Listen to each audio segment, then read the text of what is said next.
Hai, kembali ke Toxic O'Clock. Time to talk about what's up.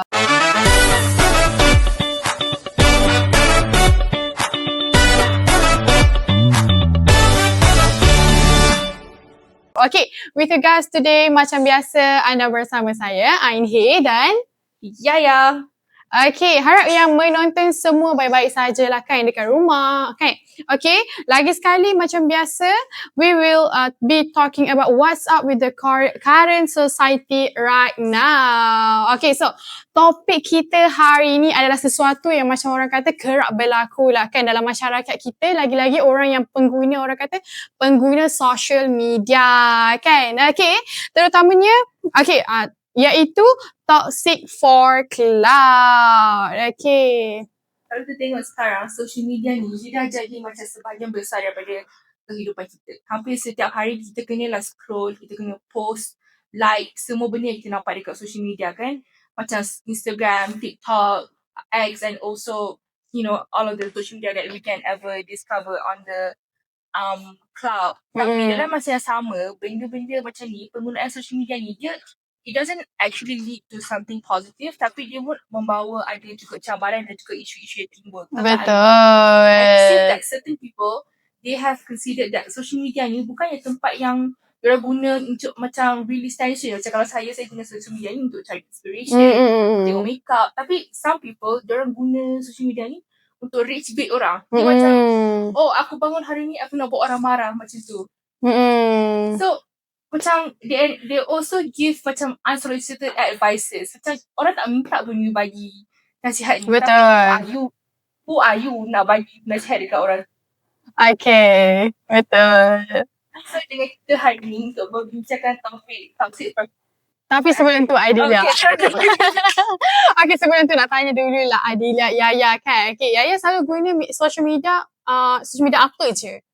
Saya selalu guna Threads. Dulu saya guna Twitter, tapi sejak ada Threads, saya guna Threads lah. Yelah, sekarang Twitter pun dah ke bawah dah kan. Dah tak ada dah. Okay. Lepas tu, Adilia, okay, selalu tak macam komen ke ataupun ada keluarkan kata-kata jahat ke? Mana dah tahu kan? Saya tak lah, sebab saya rasa macam benda tu akan berbalik kat diri kita. Kalau kita komen jahat kat orang, apa yang kita rasa kalau orang tu buat kat kita tak akan suka benda tu, betul tak Ain? Ya, betul. So with that, itu adalah tajuk kita hari ni kan. Okay, with that, kita ada guest yang bersama kita yang sesuai untuk kita bincangkan kenapa lah ada orang yang suka being toxic for fame. Dengan kita sekarang, dia adalah Shin actress and also daughter of long-running actress in the industry and also a student of UiTM Rembau, Syifa Dia Nurina. Alhamdulillah, khabar baik. Sihat. Sihat, Alhamdulillah. Ni dari mana ni? Dari Shah Alam. Dari Shah Alam. I ran just for this today. Oh, ya ke? Oh, kalau tak, I balik esok, but it's okay. Ya ke? Tak. Selalu tak guna social media? Of course. Social media apa, I selalu guna social media, especially Instagram and TikTok. I first time download Threads this year, but dia macam ada dulu. Ada positive and mostly negative. So, I decided to not include myself in that kind of surrounding lah. So, I just keep on with my TikTok and Instagram sebab kat situ kalau kita tengok apa selalunya, algorithm akan sama macam apa yang kita minat. So, I think I like to be there better. Selalu tak post kat TikTok, kat Instagram kan? I used Instagram, yes. TikTok, banyak benda random. But dulu, I used to post like this, cakap-cakap benda-benda yang macam religious stuff and all, like educational. But right now, I don't know, maybe baru pindah kepada surrounding yang baru, so I'm a bit takut untuk post that kind of videos now, but I am trying to post that kind of educational videos again, but semoga I dapat semangat balik lah nak post video-video tu. Surrounding yang baru tu maksudnya dalam MESCOM ni ke? Yes. Faham, sebab kita pun dalam MESCOM kita dah makin faham kan macam mana dunia social media, dunia media semua kan. Yes. Okay, so penyedia kan selalu post-post juga. Pernah tak dapat macam toxic komen ke? Pernah tak? Alhamdulillah, I tak perasan sangat. So, macam tak Oh, jenis tak baca sangat lah. Tak baca. Plus, I punya post sebenarnya tak banyak komen pun. Just like orang just engage with my videos and post. So yeah, when we talk about toxic account, what do you have in mind? And apa real life example that you can relate and maybe you can tell the viewers? When I heard about toxic account, one thing I have in mind is definitely the comment section, because I feel like that is the easiest place people to buat dosa and also hurt people's feeling. Because tak kisahlah comment section tu dari post, social media or even article itself, because my mom is like somebody in the industry. So when my father passed away last time, and then she got married like after like 11 months, so people do talk about that. And one thing that I don't like is that when in the comment section they actually like bandingkan my father, yang arwah, with my father today. And I feel like that is so unnecessary thing to do, because like you don't know somebody's life, even if you think you know that person. Because there's always like more to what's on the yes, what's on the surface. Like diorang bandingkan like, oh, like benda tu diorang takkan rasa kita orang baca, but actually we do baca. Like sometimes we just terbaca, okay, we just want to see like what article is going out, like is it true or not, and so on. But then of course kita tak baca artikel dia sekali kan. And when I see that, I macam, aku geram betul, geram betul lah dengan diorang yang komen ni. And even not just that, because okay, let me talk about like something agak panas sikit lah kan, sikit. Like my mom is like the fourth wife, perkahwinan keempat my father right now. So like of course like, dia macam, my Abi ni maksudnya dia dah pernah kahwin 3 kali, mesti dia problematic. You will never know somebody's life like if you tak kenal orang tu betul-betulnya, because itu just what you read. But I rasa semua manusia sama je. We face different problems, that's the only thing. So don't feel like you superior and want to comment buruk-buruk pasal orang lain. You will never know what will happen to you. And na'udzubillah lah, kita nak benda yang buruk-buruk tu datang kepada diri kita and family kita. Menjawab tak soalan? Menjawab sangat-sangat. So, kita beralih ke second question lah kan. Okay, pada pendapat you kan, bila seseorang tu dah mula buat konten yang toxic untuk attention je sebenarnya, untuk macam pandang orang ramai, macam saja nak, apa orang kata, nak follower lah orang kata kan. Adakah itu macam sekadar tarikan atau strategi ataupun social issue je sebenarnya? It could actually be both depending on the person and also the situation lah. For me, if you are doing business, like contoh yang baik for me is like Dato' Alif Shukri, Dato' Sri Vida, and a lot more influencer yang tengah buat business. And also actually Alif Shukri is actually a business owner at first, right? And I feel like itu sangatlah benda yang bagus for them, sebab lebih orang kenal dia orang. Kita pun ingat for the past 10 years what have Alif Shukri done, songs, raya songs, semua benda tu kan. So it is actually good for his profile image. But memang ada juga yang buat untuk tarikan. I tak nak sebut nama because I geram ni, saya kan Mescom students. But I feel like sometimes rage baiting is also diorang punya social problems, because you don't go online just to rage bait people, just to cakap buruk-buruk pasal somebody else, just to make you orang cari macam famous kat you. I mean, kalau you famous dengan cara begitu, I feel like it is a negative way of people akan pandang you lah.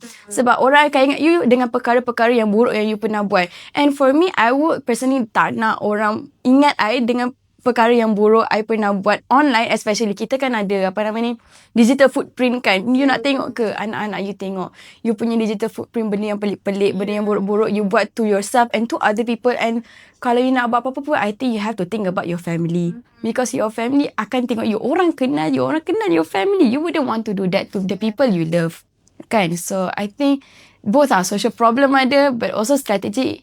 If you could actually pusingkan ni, bagi dia positif sikit, it will actually be good. Yeah, you ada cakap pasal Mescom student tadi kan? Yeah. Yang nama yang you sebut tadi tu, apa pendapat you, apa yang you rasa bila dia cakap pasal Mescom student tu, itu adalah rage bait ataupun sebenarnya ada baik, ada betulnya daripada dia tu? Well, nak cakap ada baiknya, banyak benda dicakap, so I cara pening dah.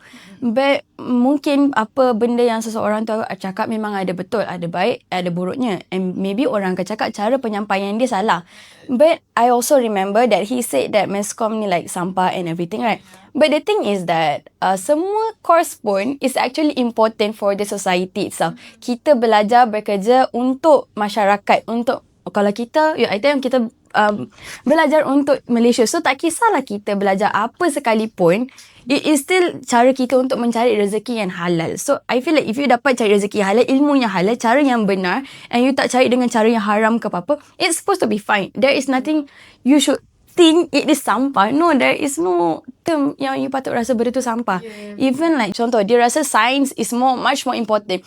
But how people like contoh, kita kan belajar Mascom kan, who are going to deliver all the news to the masyarakat, to the orang ramai about what the engineers or the politicians are trying to do if they orang have no media, if they orang have no media to relay the message on.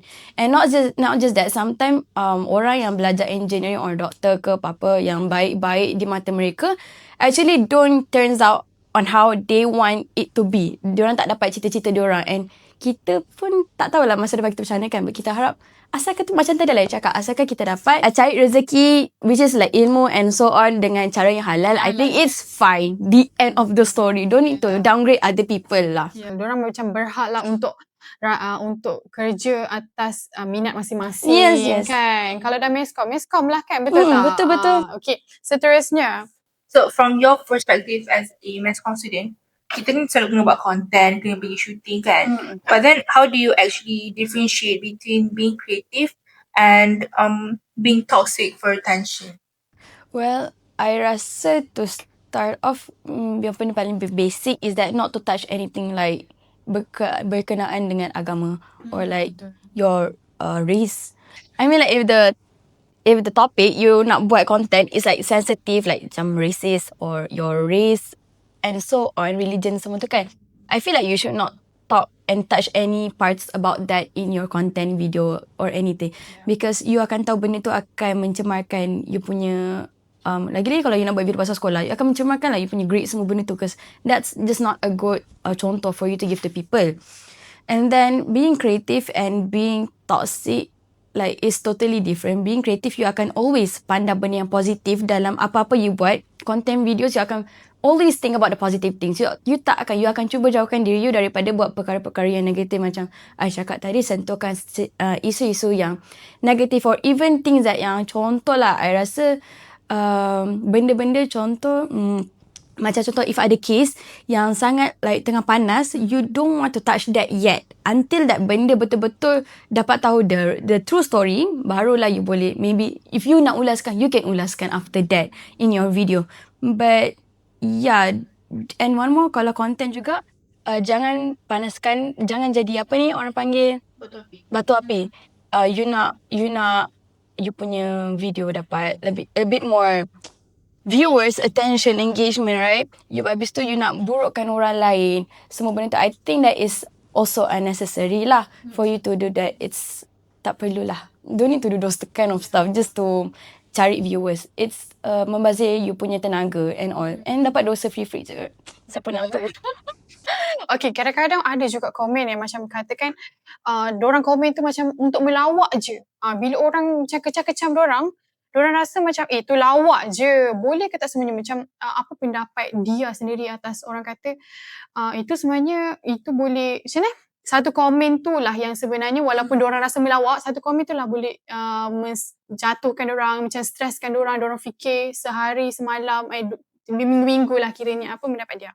That is so true, sangat-sangat betul, because kita semua tahu like the comments we put online, orang akan terasa. And if orang dah terasa dengan komen yang you panggil melawak tu, then it is not a lawak anymore lah. Contoh, if the rules will switch, right? Pelawak buat lawak yang you as a viewer terasa, does that count as a lawak, or does that kira as something sensitive yang you terasa kan? So macam saya cakap, it's not a lawak anymore for you to anggap that is a lawak. And unless you are in that place, you will never know how that person feel about those kind of jokes, because it is not fun if the other party is not rasa it's fine. So for the last question, Dia, so what is your advice to all the viewers yang dah terjebak dalam culture yang diorang nak kejar views and likes, and apa advice yang you boleh bagi dekat diorang semua so we can use social media healthily and not the other way around? For me personally, something yang I pegang dari I kecil, that my arwah father said, the first thing is that to never say anything kalau you rasa benda tu tak penting. So if that thing is not important for you to even talk about, then don't talk about it at all. Hajima, don't need. Okay. And then the second one is that you have to remember, kita tak kisahlah, like if our religion personally is like Islam, right? And untuk orang lain pun, I rasa tak ada religion yang nak buruk untuk dia punya followers. So the second one is that what you do online reflects on your religion. You are the image of your religion. So kalau you buat perkara-perkara yang buruk online, then that untuk orang lain yang bukan religion you akan rasa macam, oh, tu dia punya religion, dia tengah representing dia punya religion itself. So bukan je membawa buruk kepada diri you, your family, lagi teruk your religion pun you kena dah buruk because of you, you know. And then the third one is, kalau you rasa benda tu akan menjatuhkan you, then don't do it at all. Because I know you akan rasa your own instinct.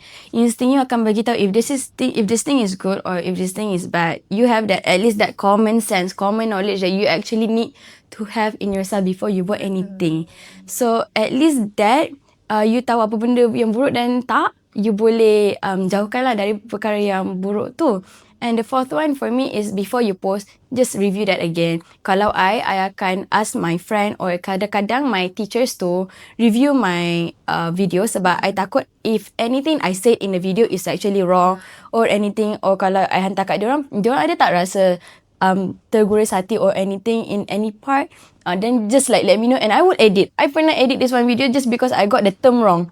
And then I asked my ustazah, and then ustazah cakap, maksud ni salah. So I record hari baru and then made a video, and then baru I postkan that video.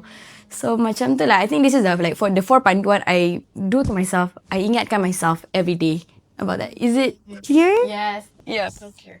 Okay, so kira macam kita boleh bagi conclusion kan, kita kena fikir sebelum buat lah kan, and review juga, tanya orang lain sebelum buat, patutkah aku buat macam ni? Okay, tanya juga apa macam ni, fikir juga apa akibat yang selepasnya, apa akan jadi dekat orang yang kita komen tu, apa yang akan jadi dekat orang-orang yang baca terhadap kita ni kan. Okay, so I think that's all for today's episode. Banyak benda yang kita dah boleh reflect daripada topik kita untuk hari ini, iaitu toxic for clout. Okay, dalam dunia sekarang, social media ni memang boleh jadi platform yang sangat powerful, yang sangat mendonya orang kata.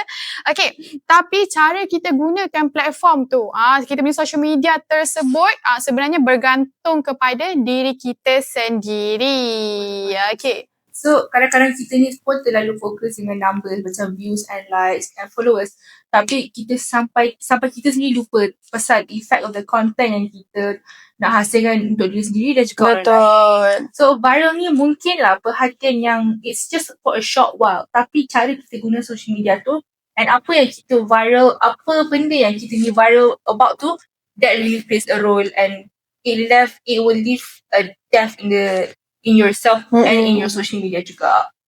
Betul. So, thank you so much for our guests for sharing your thoughts and opinion with us today. Okay, harap kita punya podcast untuk hari ini, perbincangan kita untuk hari ini dapat buka minda, buka mata kita semua, satu masyarakat, semua masyarakat lah kan. Okay, tentang bagaimana budaya mengejar perhatian boleh mempengaruhi masyarakat. Okay. Untuk semua orang yang menonton, I hope while you guys are watching this podcast, remember to always think before you post, because every content that you post, every little thing, it will leave an impact to you guys. And that's all from us. That's all from me and Ain, and also our guest Shifa. And see you guys in the next episode. Bye-bye.